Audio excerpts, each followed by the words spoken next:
Hello, everyone. This is Tom Fox. I'm the Compliance Evangelist. I would like to welcome you to an exciting new series I'm putting on each month in 2017. In the month of January, I'm going to go through 30 days to a better compliance program. So each day I will detail some part of a compliance program that you can utilize to help you improve to have a best practices compliance program for 2017. With the operationalization of compliance mandated by the Department of Justice in the form of their Compliance Counsel, Wei Chin, and incorporated into the FCPA pilot program announced by the Department of Justice in April 2016, it's more important than ever that you upgrade your compliance program and show how you've operationalized. In this series, I'm going to help you do that. I hope you will enjoy this series. I hope you will join me, and I look forward to this journey with you. Welcome to day 24 of 30 days to a better compliance program. Today, the Holy Grail. I want to explore the Holy Grail of compliance, return on investment for your compliance program. Today's podcast is based upon an article by George Serafeim and Paul Healy entitled An Analysis of Firms' Reported Anti-Corruption Efforts, which was published in the Accounting Review. I'm going to link to this article because it has quite a bit of math in it, which I'm not going to talk about today, but it's important for you to take a look at how the authors work through the mathematics and calculations to come up with some of the conclusions that I'm going to talk about. Also, I've written about this extensively on my blog, and I'm going to link to those posts as well because it will give you a greater flavor of the author's thought process.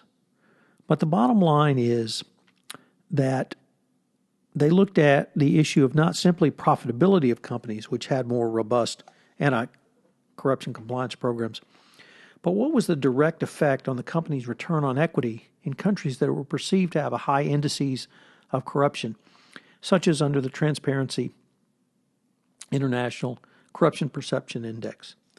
The first finding was that companies with good governance tended to have more robust compliance programs. They found that managers of firms with independent and engaged board oversight take anti-corruption laws more seriously and adopt policies and procedures to deter corruption. Conversely, they noted that some investors, boards, and managers tend to view corruption as an unavoidable cost of doing business in certain parts of the world and engage in cheap talk in an effort to reduce regulatory cost. We've certainly seen that. This good governance is more than simply tone at the top. It's also measured by board independence and board oversight of a company's compliance program. Perhaps not surprisingly, in countries which have a low risk for corruption, there was not much difference in the sales growth for companies with robust anti-corruption compliance programs and those businesses who the authors put in the cheap talk category. However, when it comes to growth in countries with a high propensity for corruption, there was a very dramatic difference. There's a negative relationship, or the authors found there was a negative relationship between investments and a company's return on investment in high-risk countries, where the company did not have an effective compliance program. This is true even in the face of increased sales growth. For firms which had growth as high as 10% in high-risk countries, if they did not have a robust compliance program in place, the negative ROI was between 24 and 30%. As a result, the authors found that the firms with high residual anti-corruption ratings and sales growth in corrupt geographic segments is positive and significant. Firms with high residual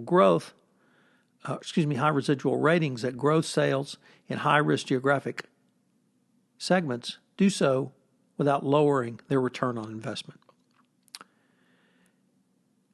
I was raised in an academic household, and when quantitative types such as professors say the magnitudes of estimated coefficients are economically interesting, this is about as huge a deal as you can get from academicians.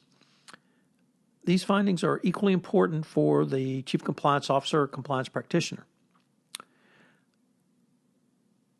First, companies which have more robust compliance programs from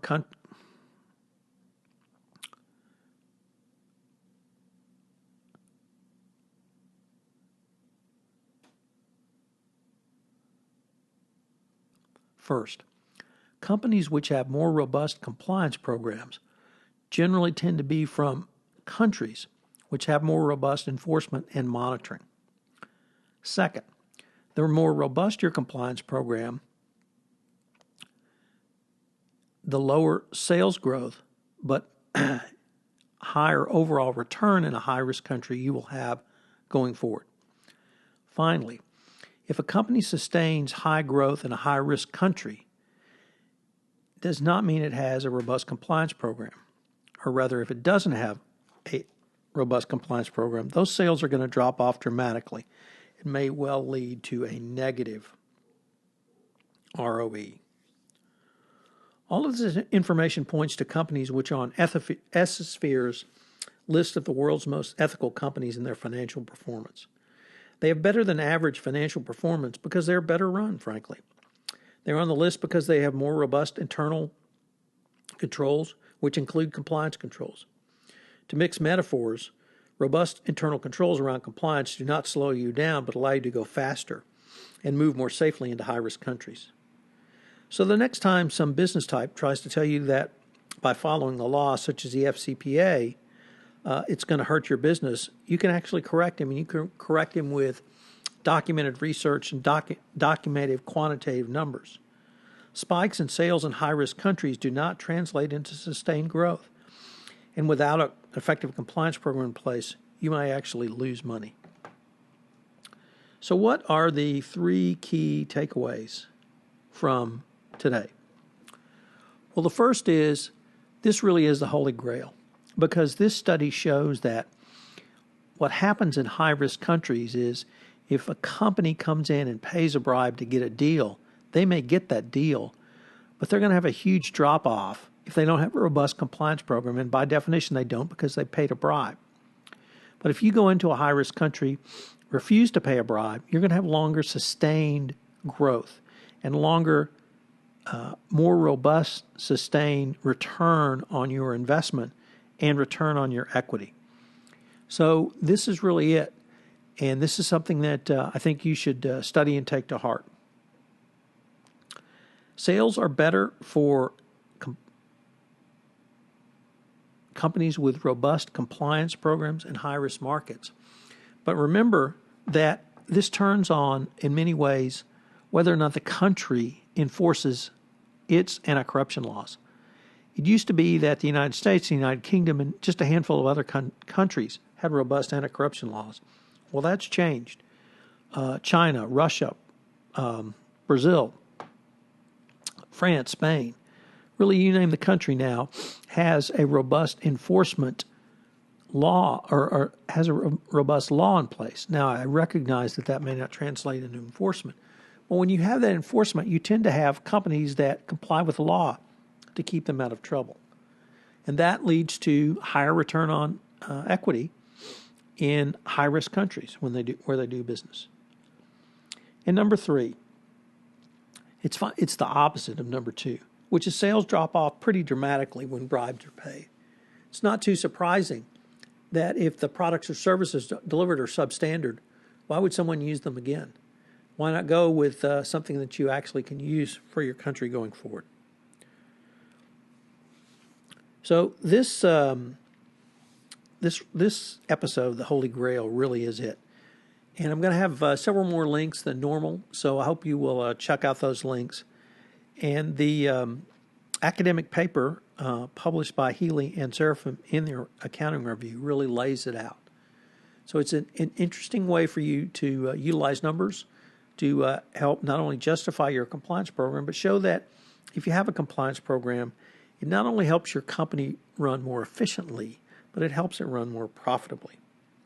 So this is Tom Fox. Thank you very much for listening to day 24, 30 Days to a Better Compliance Program, and I hope you will join me tomorrow for day 25.